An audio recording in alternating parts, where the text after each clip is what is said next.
1위 아니면 2위. 그만큼 세계적인 운동 트렌드가 되어가고 있다는 뜻이겠죠.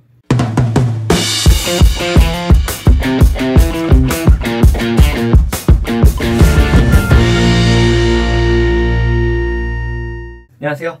GX 송 채널 수원 인계동 한신이 테니스에서 GX하는 송팀장 송영석입니다. 오늘 가져와 본 주제는요, 피트니스와 관련된 일을 하시는 분들은 꼭 알아야 하고, 또 운동을 즐기시는 분들은 알면 좋을 만한 2020년 피트니스 트렌드 20위까지를 한번 가져와 봤습니다. 현재 우리나라 20대에서 50대까지 1000명을 대상으로 조사한 결과 운동을 하고 있다라는 사람들의 비율이 57.1%라고 합니다.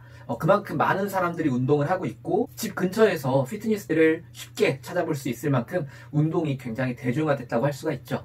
이 영상을 지금 보시는 분들도 운동에 관련된 일을 하시거나 운동을 즐기시는 분들, 또는 또 운동에 많은 관심을 갖고 있는 분이실 텐데요. 이 영상을 보시면서 나는 이 운동 트렌드와 맞게 운동을 안 하는 것 같은데 하고 실망하실 필요도 없고요.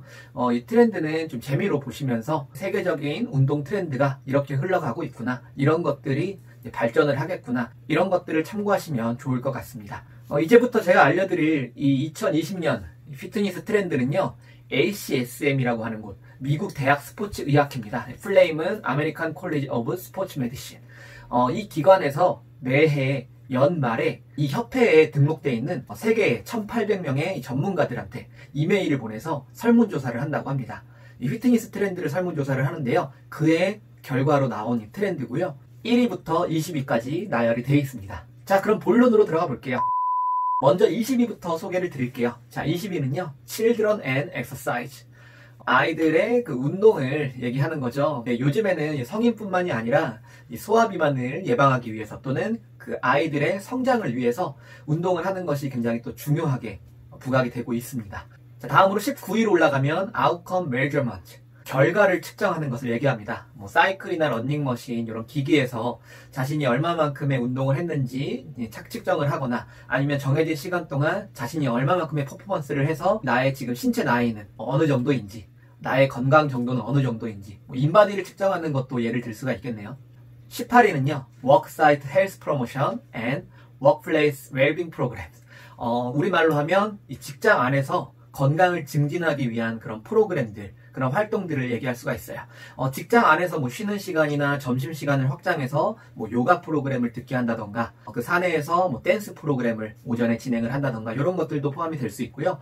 요새는 이 좌식으로 업무를 보는 것에서 벗어나서 이 서서 업무를 볼 수 있는 데스크를 마련하는 회사도 있다고 하죠. 또는 오침을 할 수 있도록 공간을 마련해서 업무 시간 중간에 한 20분 정도 오침을 할 수 있게 해주는 그런 건강을 위한 프로그램을 제공하는 회사들이 있다고 합니다. 이게 바로 18위에 랭크가 됐고요. 자, 17위로 올라가 볼게요. 많이들 들어보셨을 거예요. 서킷 트레이닝. 우리말로는 순환식 운동이라고 하죠. 시간을 정해놓고 여러 가지 운동들을 세팅을 해놓고 순환을 하면서 운동별로 정해진 할당량만큼을 채우고 다음 운동으로 넘어가고, 예를 들면 첫 번째 구간에서 푸시업을 20개 하고 다음 넘어가서 스쿼트를 30개를 하고 다음으로 넘어가서 풀업을 30개를 하고, 이런 식으로 어떤 정해진 시간 동안 정해진 양만큼의 운동을 계속 할 수 있게끔 하면서 점점 시간을 줄이고 중량을 올리고 하면서 운동 수행 능력을 키우기 위한 굉장히 좀 고강도로 진행되는 운동이라고 볼 수 있습니다. 때로는 인터벌 트레이닝을 접목시켜서 진행하는 그런 형태도 있습니다. 16위로 넘어갈게요. 16위는 라이프스타일 메디신.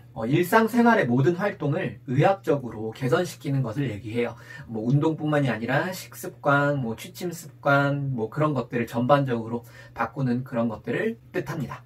15위로 넘어갑니다. 15위는 Licensure for Fitness Professionals.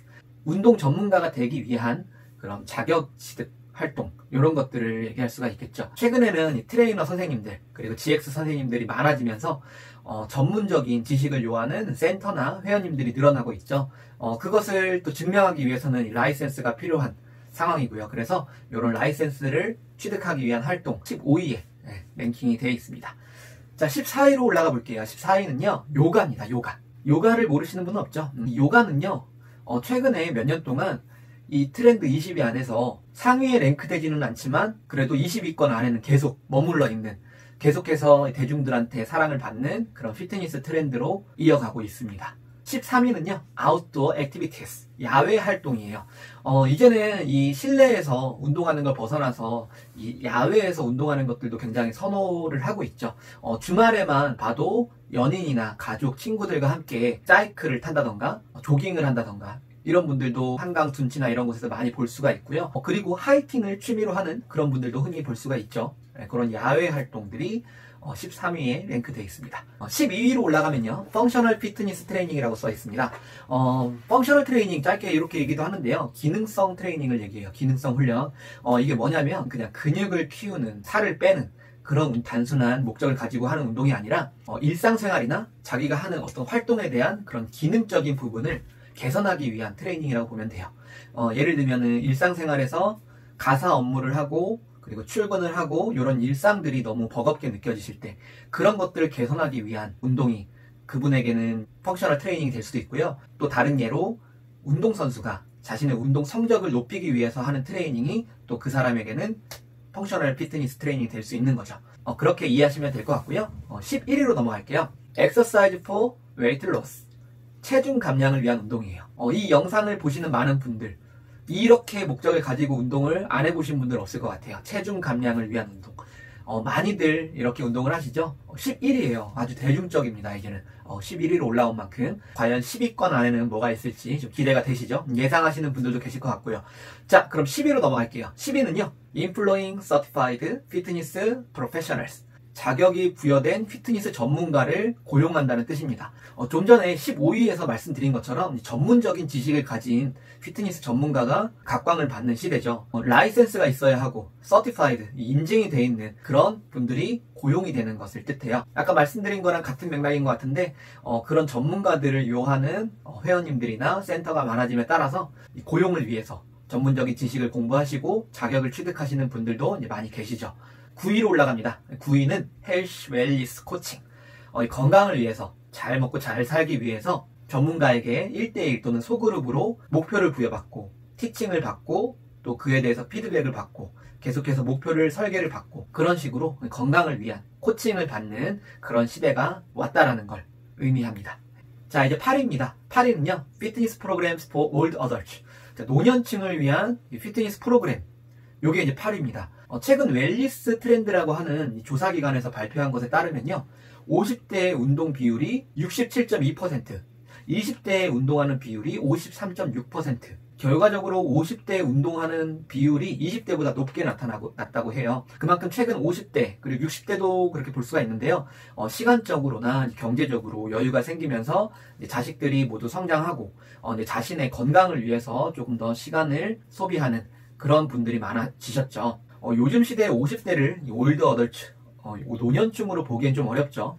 하지만 60대, 70대 분들의 이제 운동 비율도 똑같이 올라가고 있는 것을 봐서는 이 노년층을 위한 운동 프로그램이 계속해서 발전이 돼야 되지 않나 생각을 합니다. 자, 이번엔 7위입니다. 7위는 바디웨이트 트레이닝.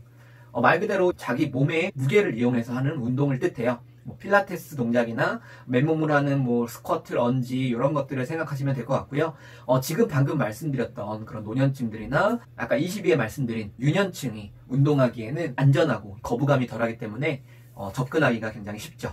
6위는요, 이건 저도 좀 생소한데 Exercise Medicine, EIM이라고 합니다. 이게 뭐냐면요, 그냥 직역하면 운동이 약이다라는 뜻이죠.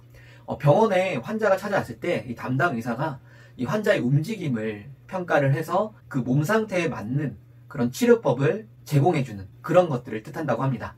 현재는 미국을 시작으로 해서 싱가포르, 일본, 캐나다에서 시작이 되고 있다고 하고요. 우리나라에서는 명지병원에서 김진구 병원장이 시행을 하고 있다고 합니다. 자, 5위 발표합니다. 5위는요, 퍼스널 트레이닝입니다. PT. 말이 필요 없죠. 너무나 흔히 접하고 있는 말이고 개념이기 때문에 이 PT라는 카테고리는요, 2006년 ACSM이 이 피트니스 트렌드를 발표하기 시작한 이후로 지금까지 10위권을 벗어난 적이 없다고 합니다. 그만큼 계속해서 장기적으로 운동 트렌드의 하나로 자리 잡고 있다고 할 수 있겠고요. 자, 그리고 이제 4위예요. 프리웨이트 트레이닝. 약간 바디웨이트 트레이닝하고 좀 개념이 헷갈릴 수도 있는데요. 프리웨이트 트레이닝은 이제 머신 운동이 아니라 자유롭게 운동할 수 있는 바벨이나 덤벨, 캐틀벨 이런 것들을 이용해서 중량 운동을 하는 것들을 얘기하죠. 움직임의 길이 정해져 있는 이 머신 운동보다는 자신의 체형이나 가동 범위에 맞게 운동할 수 있기 때문에 좋은 운동으로 꼽히고 있습니다. 자, 이제는 정말 상위권입니다. 벌써 3위까지 왔어요. 자, 이제 3위는 무엇일까요? 바로 그룹 트레이닝입니다. GT, 우리가 흔히들 말하는 그룹 엑서사이즈 GX를 뜻해요. GX를 업을 하고 있는 저로서는 굉장히 좀 뿌듯한데요. 3위에 올라가 있다는 게 흔히 우리가 알고 있는 GX룸에서 하는 운동들을 생각하시면 되겠죠. 요가, 필라테스, 에어로빅, 줌바, 다이어트 댄스 뭐 이런 것들을 생각하시면 될 것 같고요. 이 강사와 여러 사람이 함께 운동한다는 그 특징 때문에 동기부여가 잘 되고 또 시간이 빨리 가고 그리고 힘든 운동도 크게 힘들지 않고 지치지 않고 운동을 할 수 있다는 그런 장점이 있죠. 그렇기 때문에 이 GT, 이 그룹 트레이닝이 상위에 랭크된 게 아닌가 싶습니다. 자, 그럼 2위입니다. 2위는요. HIIT. 풀어서 말하면 High Intensity Interval Training. 우리말로는 고강도 구간훈련법입니다. 타바타라는 운동을 접해보신 분들 많이 계실지 모르겠어요. 타바타나 4분 스타카토 운동법 이런 것들 좀 매스컴을 통해서 접하신 분들도 많이 계실 텐데요. 뭐냐면요. 구간을 정해놓고 일정 시간 운동을 하고 일정 시간 휴식을 하고 예를 들면 30초 운동 10초 휴식 30초 운동 10초 휴식 이런 식으로 구간으로 정해놓고 고강도로 운동을 하는 그런 운동법을 뜻합니다. 짧은 시간 운동을 하는 만큼 굉장히 고강도로 흘러간다는 특징이 있어요. 그렇기 때문에 장시간 운동보다 운동 효과가 시간 대비해서 굉장히 높고 바쁜 현대인들한테는 굉장히 매력적으로 느낄 수 있는 운동 방법이고요. 그런 것들을 접목해서 운동을 가르치는 트레이너분들 그리고 그룹 수업을 그런 방법으로 짜시는 그런 센터들도 있죠. 이 HIIT라고 하는 카테고리는요. 근 5, 6년 동안 3위권 밖을 벗어난 적이 거의 없어요. 1위 아니면 2위. 그만큼 이 세계적인 운동 트렌드가 되어가고 있다는 뜻이겠죠. 자, 그럼 이제 마지막으로 오랜 시간 기다려왔습니다. 1위를 발표할 시간인데요. 자, 1위는 무엇일까요? 두구두구두구두구. 자, 바로 웨어러블 테크놀로지입니다. 자, 이 웨어러블 테크놀로지라는 이 카테고리는요. 2016년부터 현재까지 1위를 벗어난 적이 딱 한 번밖에 없어요. 2018년. 이 한 해만 빼고는 다 1위였습니다. 2018년에는 지금 방금 말씀드렸던 그 2위였던 HIIT가 1위였던 해였고요. 그 나머지는 다 이 웨어러블 테크놀로지가 1위를 랭크했습니다. 요새 이 웨어러블 테크놀로지 사용하시는 분들 많이 계시죠? 예를 들면 애플워치, 삼성 기어 핏2, 핏비트 그런 것들로 내가 오늘 걸은 거리, 심박수, 소모한 칼로리 이런 것들 추적하는 그런 장비인데요. 측정의 그 정확성도 계속해서 발전하고 있어서 계속해서 많은 사람들이 이 장비를 활용하지 않을까 생각이 듭니다. 이상 ACSM에서 발표한 2020년 피트니스 트렌드 탑 20위를 발표드렸는데요. 운동에 관심이 많으신 분들은 굉장히 흥미로운 주제가 아니었나 생각이 듭니다. 아까 초두에도 말씀드렸지만 내가 지금 운동을 선호하는 그 방식과 여기 나오는 트렌드가 안 맞는다고 해서 실망하실 필요는 없고요. 꽤나 공신력이 있는 자료기는 하지만 참고로 하시고 세계적으로 피트니스 트렌드가 이렇게 흘러가고 있고 이런 것들이 주목을 받고 있고 이런 것들이 계속 발전을 하고 있구나 하는 것을 참고하시면 될 것 같습니다. 실제로 피트니스에서 일을 해보시는 분들은 느끼시겠지만 아무리 외국에서 유행하고 다른 센터에서 유행하는 프로그램이라고 해서 그 프로그램이 이 센터에서도 먹히고 저 센터에서도 먹히고 그러진 않아요. 지역별로, 나이별로 피트니스 트렌드는 다를 수 있고요. 한 센터 안에서만 봐도 오전 회원님들과 오후 회원님들의 트렌드가 다를 때도 있어요. 오후 회원님들은 굉장히 좀 트렌디한 그런 종목을 되게 선호하시고 오전에 계신 분들은 트렌디한 것보다는 좀 정통적인 방식의 운동 방법을 더 좋아하시고 이렇게 다를 수 있기 때문에 이 트렌드가 꼭 정답이다 라고 생각하실 필요는 없을 것 같습니다. 하지만 운동을 업으로 하시는 분들 그리고 또 센터를 관리하시는 분들은 조금 더 이거 깊게 들여다볼 필요는 있겠죠. 전반적으로 봤을 때 어떤 게 좀 보이시나요? 일단 첫 번째로 전문 지식을 갖춘 전문가의 중요성이 좀 보이는 것 같습니다. 자, 그리고 두 번째로는 바쁜 현대인들을 위한 어디서든 운동할 수 있는 그런 환경. 웨어러블 테크놀로지도 그렇고요. 바디웨이트 트레이닝도 그렇고요. 그리고 HIIT처럼 짧은 시간 운동하는 그런 방법이나 직장에서의 그런 운동 프로그램, 건강 프로그램이 주목받는 것처럼요. 세 번째로는 운동에 국한되지 않는 전반적인 생활에 관련된 모든 건강 활동 이런 것들이 좀 보이는 것 같습니다. 식습관이라던가 수면 습관이라던가 운동을 하더라도 모두에게 주어진 운동이 아니라 나에게 맞는 운동을 한다던가 이런 것들이 좀 보이죠. 자, 그리고 마지막 네 번째로 유년층과 노년층을 위한 운동 이런 것들도 이제는 좀 주목을 많이 받는 것 같아요. 요새는 100세 시대라고 하죠. 58세대라는 말도 나오고요. 60대 이후에 자신이 젊은 시절에 여러 가지 환경으로 인해서 하지 못했던 취미 활동, 여가 활동들을 본격적으로 하는 그런 분들이 많아졌죠. 그만큼 무작정 오래 사는 것이 아니라 건강하게 내가 하고 싶은 것을 즐기면서 사는 것이 중요해졌기 때문에 이 운동이라는 것, 나아가서는 이 건강이라는 것이 굉장히 중요한 요소가 될 수밖에 없습니다. 오늘 제가 알려드린 정보가 운동을 좋아하시는 많은 분들, 그리고 운동을 업으로 하시는 분들한테 많은 도움이 되셨길 바라면서 오늘 영상은 여기서 마무리 지어보려고 합니다. 오늘도 긴 영상 끝까지 재밌게 봐주셔서 감사드리고요. 도움이 되셨다면 좋아요, 구독, 댓글 많이 부탁드릴게요. 자, 그럼 다음 영상에서 또 뵙겠습니다. 감사합니다.